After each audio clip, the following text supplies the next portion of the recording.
Hi friends, welcome to my channel. AP వాతావరణ శాఖ నుంచి వెదర్ రిపోర్ట్ అయితే రావడం జరిగింది. ముఖ్యంగా ఉపరితల ఆవర్తనం ప్రభావంతో ఇవాళ రేపు ఏ జిల్లాలో వర్షాలు కురవనున్నాయి, దానికి సంబంధించిన వివరాలు అనేది అయితే వీడియోలో తెలుసుకుందాము. వీడియోని అయితే స్కిప్ చేయకుండా చివరి వరకు చూడండి. వీడియోలోని ఇన్ఫర్మేషన్ నచ్చినట్లయితే ఛానల్ని సబ్స్క్రైబ్ చేసుకోండి. చాలామంది వీడియోస్ చూస్తున్నారు కానీ లైక్ చేయట్లేదు. మీరు ఎన్ని లైక్స్ చేస్తే నాకు అంత సపోర్టివ్ ఉంటుంది, వీడియో కూడా ఎక్కువ మందికి రీచ్ అవ్వడం జరుగుతుంది. వీడియో యూస్ఫుల్ అనిపిస్తే మీ ఫ్రెండ్స్ అండ్ ఫ్యామిలీ మెంబర్స్కి మన వీడియోస్ని అయితే షేర్ చేసి నాకు సపోర్ట్ చేయండి.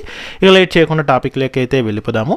ఏపీకి వాతావరణ శాఖ వర్ష సూచన అయితే జారీ చేసింది. ఉత్తర కోస్తా తీరం మీదుగా ఉన్న ఆవర్తనం ప్రభావంతో కోస్తాంధ్ర రాయలసీమల్లో రాబోయే 2 రోజుల పాటు తేలికపాటి నుంచి మోస్తరు వర్షాలు, అక్కడక్కడ భారీ వర్షాలు కురిసే అవకాశం ఉన్నట్లు వాతావరణ శాఖ అయితే వెల్లడించింది. ఇక పూర్తి వివరాల్లోకి వెళ్ళినట్లయితే పశ్చిమ మధ్య బంగాళాఖాతం, దక్షిణాంధ్రప్రదేశ్ తీరం మీదుగా కొనసాగుతున్న ఉపరితల ఆవర్తనం కారణంగా ఏపీలో వర్షాలు కొనసాగుతాయని వాతావరణ శాఖ అయితే తెలిపింది.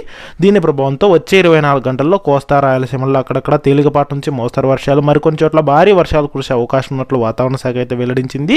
ముఖ్యంగా పలు ప్రాంతాల్లో పిడుగులతో కూడిన వర్షాలు కురుస్తాయని, ఉరుములు, మెరుపులు, అంతేకాకుండా ఈదురుగాలులు కూడా గంటకు 30 నుంచి 40 కిలోమీటర్ల వేగంతో వీచే అవకాశం ఉన్నట్లు ప్రజలు అప్రమత్తంగా ఉండాలని వాతావరణ శాఖ అయితే హెచ్చరికలు అయితే జారీ చేసింది.